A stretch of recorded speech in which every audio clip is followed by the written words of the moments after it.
Are you actually living, or are you just passing time? I used to have this routine, and from the outside, it looked completely fine. There was nothing technically wrong with it.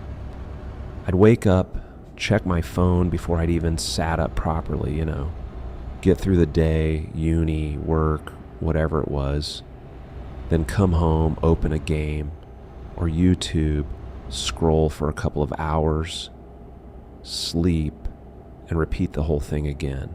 And if you'd asked me back then if I was good, I would have said, yeah, I'm fine. And I meant it because nothing was wrong exactly.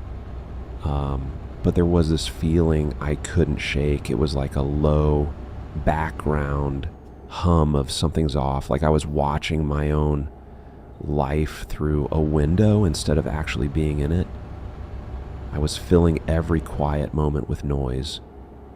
There was always something on, always a screen glowing somewhere. Looking back, I think the quiet made me uncomfortable, because if I sat with myself for even 5 minutes, I wasn't sure I'd love what I found. It took me a while to put a word to that feeling, but when I finally did, the word was hollow. And honestly, I don't think this was just me. I think there's something structural happening that makes this incredibly easy to fall into. We have more ways to avoid boredom than any humans in history. Infinite content, infinite games, infinite comparison, and it's all sitting in your pocket. It's engineered that way, deliberately, because an empty moment means you might put the phone down. Here's what really hit me though. That uncomfortable feeling you're running from, that restlessness, that sense that something's missing, it isn't random, it's data. It's your life trying to point somewhere. But instead of following it, we open something. TikTok, Netflix, a new series, another scroll. Not because we're lazy, but because the escape route is right there, and choosing not to take it actually requires effort. Then you pile everything else on top. Jobs that feel transactional, housing that feels unattainable, doing everything you were told to do, and it's still not quite adding up. And what you get is this strange state where you're present on paper but absent in reality. So I'm going to say something that might sting a little, and I need you to hear it without getting defensive. If your weeks all feel the same, if Sunday night feels exactly like last Sunday night, and you struggle to name what actually moved forward, that's not routine, that's drift. So here's the real question. What are you building toward? Not vaguely, not I'll figure it out someday, but specifically. What does next month look like that's intentionally different from this one? What skill is improving? What are you investing time into that will actually matter a year from now? And if the honest answer is not much, that isn't shame. It's awareness.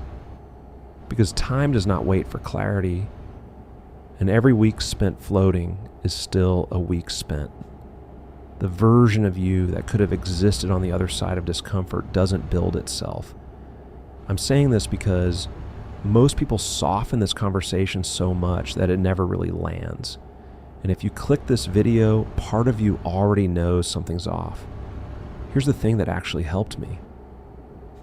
I stopped asking, am I happy right now? And started asking, why am I becoming someone I respect? Happiness is unstable. It comes and goes. Respect is directional. You can move toward it in small ways, in boring weeks, in ordinary days, and over time it compounds quietly. I call it the 3 presences. It might sound cliche, but it's really just common sense. First, be present in your choices. You don't have to optimize every hour, but you do have to choose it.